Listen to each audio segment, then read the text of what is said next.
Will this fix Social Security once and for all?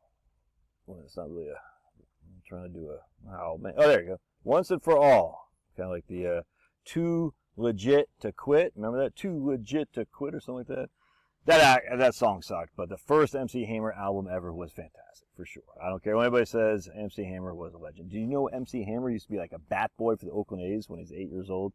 He's a hustler, the good way. I mean, a thug, he was a hustler. I just freaking love those guys who just got nothing. They're just out there trying to make it happen. It's fantastic.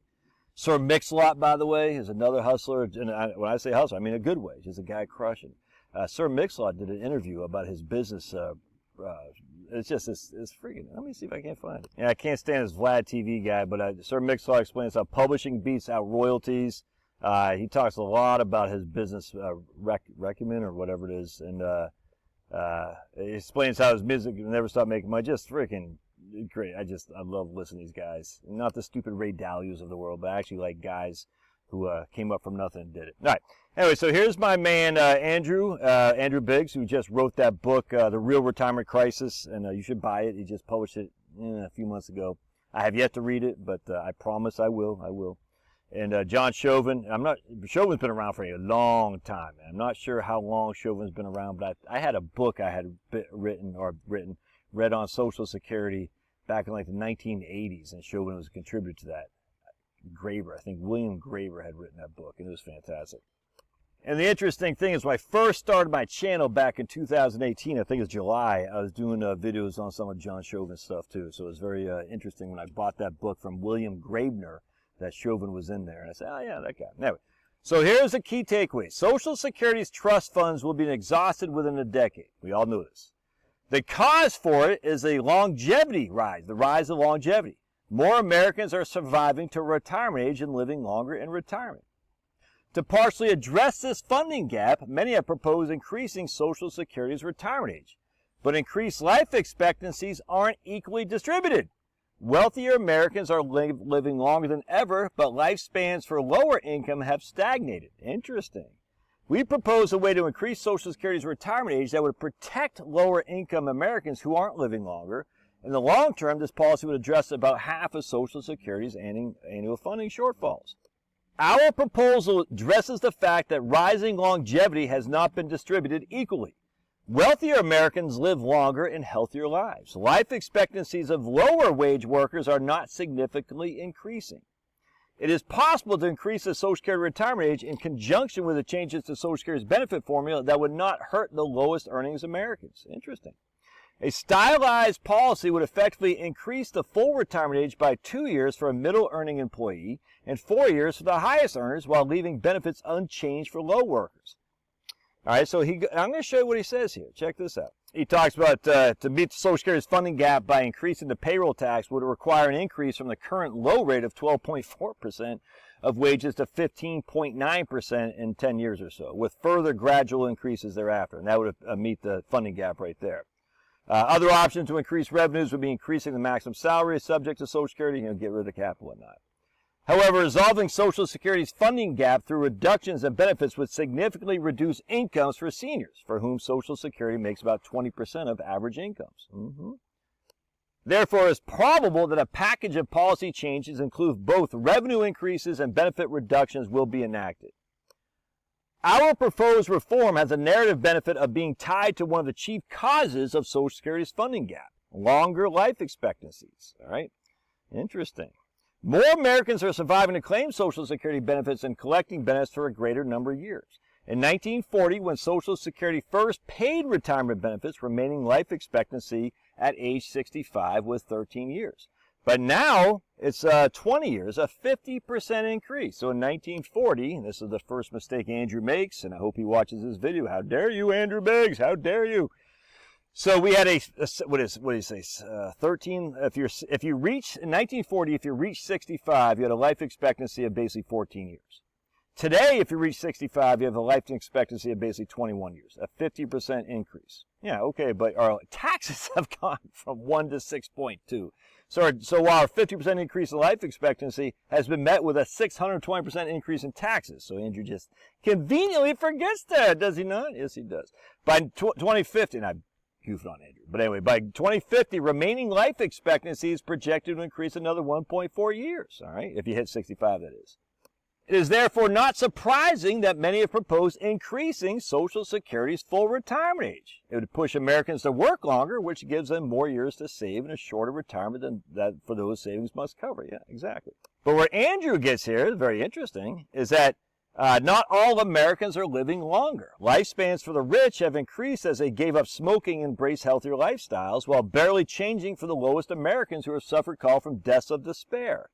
Some lady, Hillary Waldron, calculated the annual death rates by lifetime earnings and found that people 63 through 71, individuals with lower life earnings, had a roughly 3 times greater probability of dying in a given year than did higher earners. Okay, well, that's interesting. And so basically, that makes sense. So he's basically saying the lower earners are not the ones making Social Security go bankrupt because they're dying earlier. 100%. That's the premise of Andrew, and I completely agree. Let's see what they say here. A couple economists said disproportionately lower income groups, black men and less educated whites of both genders, how dare you, why you say only 2 genders, have shown little improvement in life expectancies, significantly complicating their prospects for working longer. Now here's where I take significant issue with Andrew and Professor Chauvin there. The effects of longevity differences on earnings level can be still illustrated by using stylized workers constructed by the Office of Chief Actuary of Social Security. An individual at the 75th percentile of lifetime earnings distribution roughly corresponds to a high-wage worker who earns about 160% of the national average. All right, so he's earning about $115,000 a year on average, which is 60% above the national average. All right, assuming an average life expectancy of 20.5 years, this implies, a lifetime high-wage earner would survive for about 3.5 years longer than the average 65-year-old. All right, so basically what's happening here is, I'm going to show you, I'm going to kind of cut to the chase because it's very interesting to me.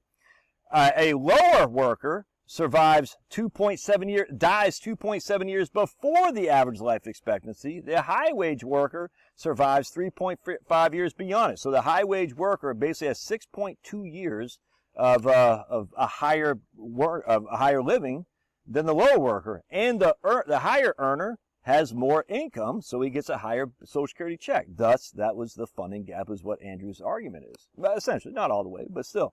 Again, the GAO estimates applies a life expectancy of a low-wage worker, someone who made 25% of the, made 45% of the national average wage, would have lived 2.57 years less than the average. The high worker lives 3.5 years more than the average, all right? Moreover, one should expect that the further extremes. A Social Security very low earner who earns 25% of the national average makes, would make difference in life expectancies and retirement even greater. All right, so what Andrew says here is he says what we should do is change the bend points. So he makes the argument that we should, hold on a second. The full retirement age would be increased by 2 years from 67 to 69. At the same time, Social Security's first replacement percentage rate, the first bend point, would be increased from 90% to 106. The middle factor, got a robocaller calling me from 210 from San Antonio. The middle factor, the second bend point, would be reduced from 32% to 28%, and the top factor cut from 15 to 7%. Using this formula, very low-wage earners, workers with average earnings, about 25% of the national average, would receive the same benefit they're currently entitled to.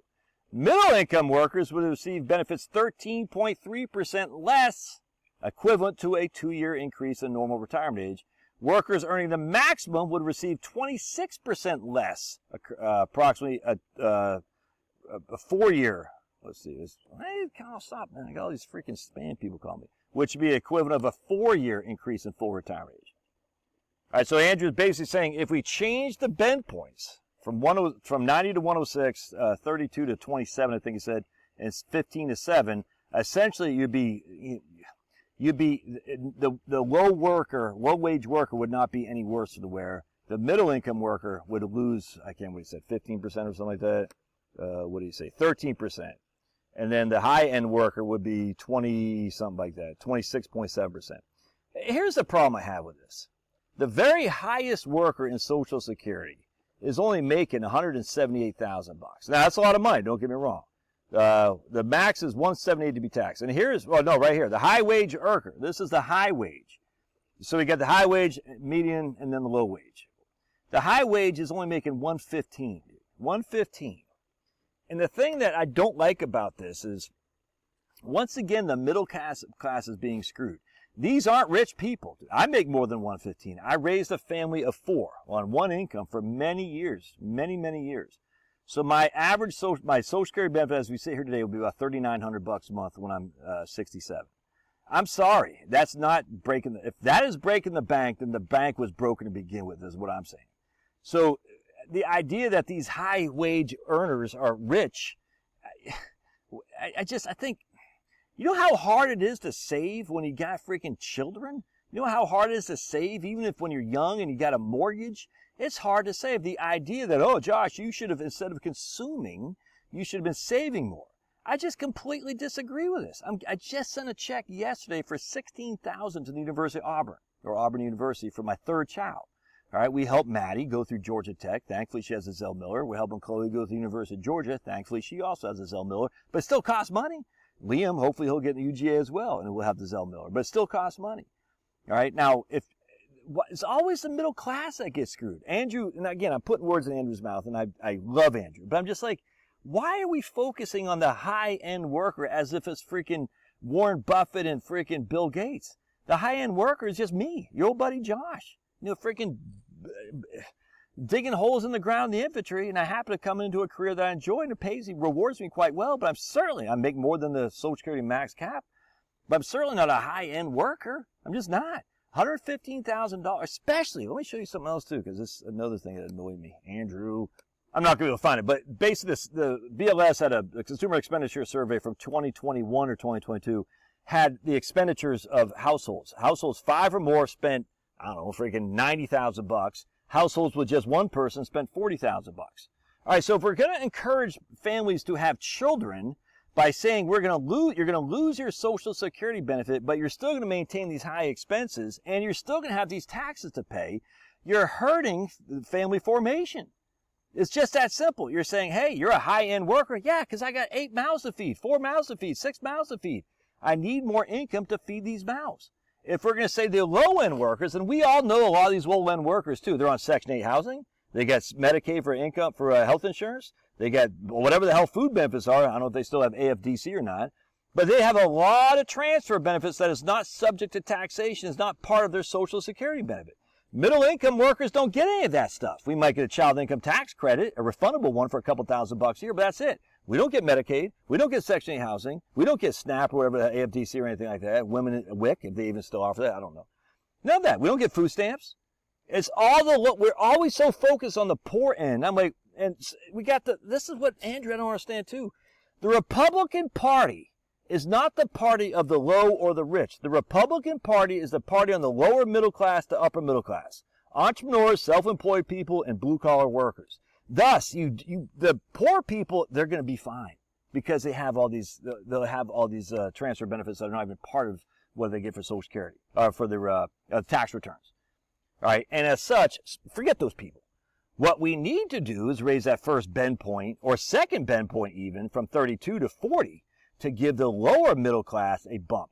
Reward these people for once. I'm sorry, the low income earners, I'm sorry, I don't know what to tell you, man. But we should not take from the family formation of your old buddy Josh to give to people who freaking just didn't work and didn't work that hard. By the way, I work 60, 70 hours a week. You see what I'm saying? People on the higher end of the Social Security wage base isn't like they're putting 40 in. They're putting 60, 70 in. You see what I'm saying? So they might have more income, but they worked harder too. So some guy who's just freaking sitting around, joking and smoking, working 40 hours a week, maybe 32 nowadays, I'm sorry. If you want to get a bigger Social Security benefit, you can work more, make more money. How do you do that? Work some overtime, get another job, maybe work more than 40 hours. All right. Us, on the other hand, the Republican base, mind you, and Andrew's with AEI, which is a conservative think tank, the Republican base needs to be rewarded by the elites, i.e. in our movement, the AEIs of the world. I hate to say Cato because they're so far left nowadays, it's embarrassing. But we'll just use the Heritage Foundation, perfect example, because Heritage Foundation is crushing. But we need to reward the people who make this country work, which is the lower middle class, the upper middle class. The Bill Gates of the world, the Elon Musk of the world, they're the ones who can afford a higher Social Security payment in terms of, taxes, for sure. Not the self-employed, not the entrepreneurs, not the people with kids. We want to incentivize family formation. And the way you do that is not to take money away from them and to increase taxes. The way you do that is to say, hey, we're going to reward you with more benefits. We're not going to take that and give it to these schmucks over here who aren't contributing. I'm sorry. If you're freaking sitting there making $20,000 to $40,000 a year and you're 70 years old, from 25 to 65, I got no, look, man, that's on you. That's not on America. That's certainly not on the middle class people to give you more money. No way, no how. Anyway, it's very frustrating to me because I'm sitting there thinking, why are we so focused on the poor of the poor? And I get it. Well, Social Security was there to get people out of poverty. We didn't have Medicaid back then. We didn't have Medicare back then. We didn't have Section 8 housing back then. We had the WPA. That was, you know what I'm saying, during FDR. That's all we had. Yeah, the NRA, but not the National Rifle Association, the National Recovery Act. We didn't have any of these things, these safety nets we have now. So the poor of the poor among us aren't as poor as people would say. And if you just look at the 1040s and say, oh man, they're poor, bull crap. Bull crap. Section 8 free housing, Medicaid free health insurance. They get SSI sometimes too if they're on Social Security, before they're on Social Security, and then they get all the food benefits stuff. Forget those people, Republicans. Focus on your base, because if you can't win elections, you can't enact policy that makes America great again. That's what I got to say about that. All right. Loved your thoughts. Smash that like button. Tickle it. Tickle it. Tickle, tickle, tickle. If you're a good-looking lady, give it a smooch. All right, we'll see you guys. God bless.